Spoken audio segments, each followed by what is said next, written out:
Saudi Arabia just made a move that almost no mainstream outlet is covering properly. And if you hold any paper assets, any euros, any dollars, this should stop you cold. Because what just shifted in global oil markets isn't just a geopolitical story. It is a direct signal that gold is heading somewhere most people still think is impossible. And silver is about to follow in a way that almost nobody is prepared for. Welcome back. If you're new here, this channel is dedicated to one thing, helping you understand where real money is going before the headlines catch up. Today, we are breaking down why the petrodollar system is under structural assault, why institutional and central bank gold demand has reached levels not seen since the Nixon shock, and why silver, which has been quietly building pressure for months, may be the most asymmetric trade in any asset class right now. Stay with me to the end, because I'm going to give you 3 specific scenarios for where gold and silver are heading in the next 12 to 24 months, including the one scenario the financial press refuses to print. Let's start with the foundation. For half a century, there has been a quiet agreement underpinning the entire global financial system. Oil is priced in US dollars. You want oil? You need dollars. And that single arrangement gave the United States extraordinary power, the ability to run deficits, export inflation, and keep the dollar in perpetual global demand. That arrangement is now fracturing, and it is doing so faster than most economists are willing to admit publicly. Saudi Arabia, the anchor of the petrodollar system, has now executed multiple oil settlements in Chinese yuan. The Gulf Cooperation Council has opened direct trade corridors that bypass SWIFT entirely. And the BRICS bloc, which now represents more than 40% of global GDP, is actively building a commodity-backed settlement framework. But here's what almost nobody is telling you. This isn't just about trade. Every dollar that no longer needs to be held in reserve to buy oil is a dollar that comes home. And when those dollars return, trillions of them over time, they don't just vanish, they inflate, they devalue, they crush purchasing power for anyone holding paper. Since 1971, the dollar has lost over 98% of its value relative to gold.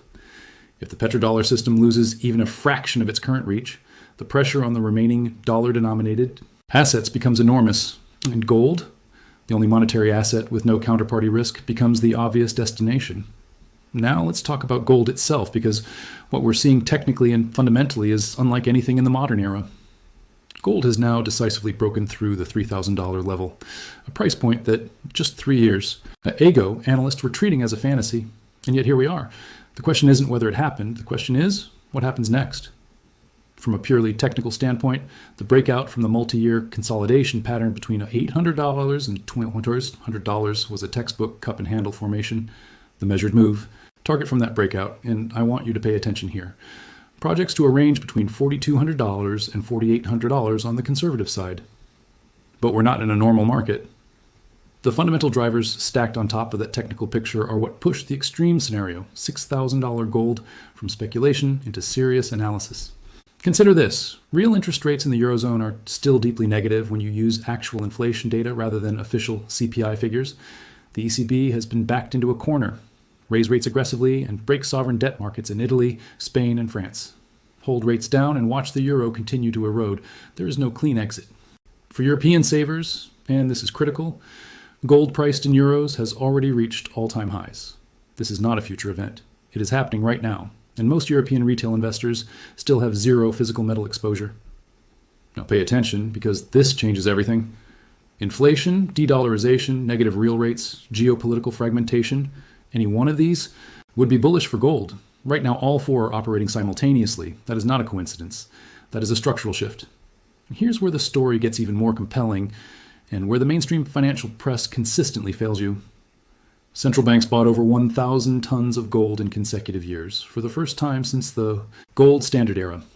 The World Gold Council confirmed this, the buyers, primarily emerging market central banks, China, India, Poland, Turkey, the UAE, all systematically reducing their dollar reserve exposure and replacing it with physical gold. China alone has added to its official gold reserves for more than 18 consecutive months as of the latest data. And most analysts believe the real figure is significantly higher than what Beijing officially discloses.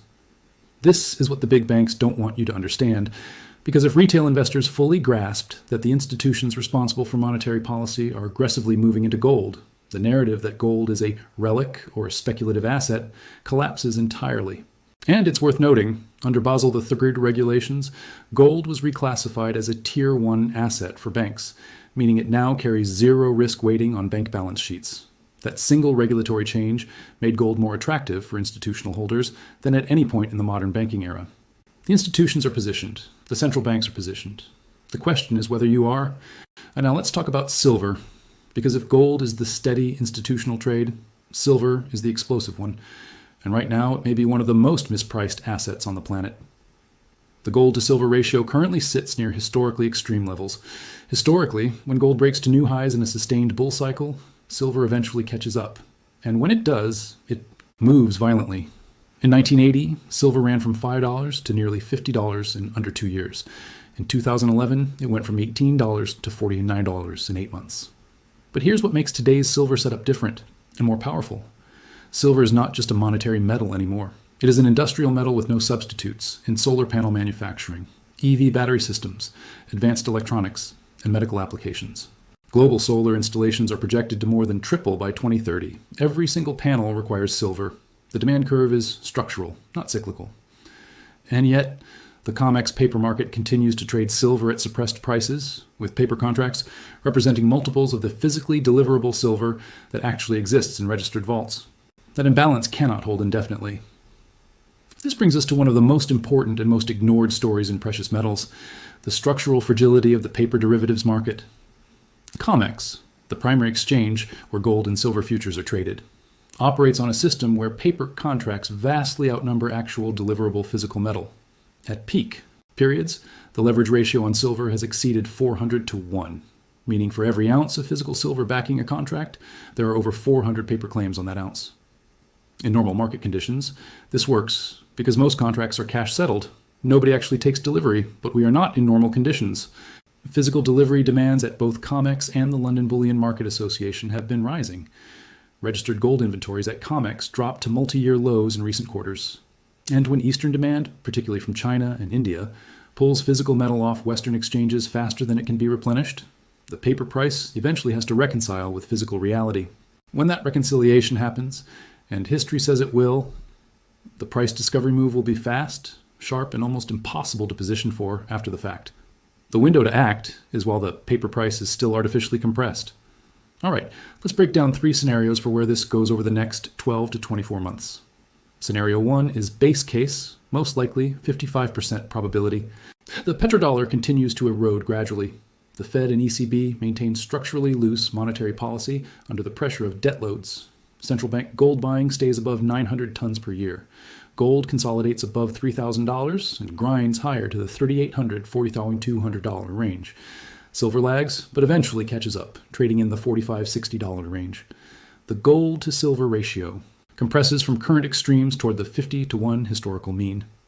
Scenario 2, accelerated crisis, moderate probability, 30% probability. A sovereign debt event in Europe, most likely Italy or France, forces the ECB into emergency bond purchases on a scale that triggers a euro confidence crisis. Simultaneously, a dollar liquidity crunch causes the Fed to reverse course on rates. Capital floods into hard assets. Gold moves aggressively toward the $4,800, $6,000 range within 18 months. Silver, with its industrial demand tailwind, breaks $100 for the first time in history. Physical premiums on bullion spike to record levels. Scenario 3, soft landing, lower probability, 15% probability. Geopolitical tensions de-escalate. A U.S.-China trade framework stabilizes global dollar demand. The Fed threads the needle. Inflation moderates without a deep recession.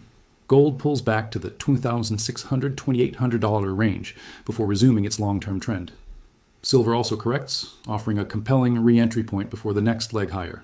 The bull case is delayed, not canceled. In 2 or 3 scenarios, gold and silver significantly outperform. In the third, the fundamental case remains intact with better entry levels. The risk-reward is asymmetric, and that asymmetry is why institutional smart money is already positioned. Let's bring this together. The petrodollar system, the 50-year architecture of dollar dominance, is facing its most serious structural challenge since 1971. Central banks are accumulating gold at a generational pace. Real interest rates remain negative in real terms across Europe and much of the developed world. COMEX paper markets carry leverage ratios that are historically unsustainable. And silver sits at an industrial monetary crossroads with demand curves pointing sharply upward.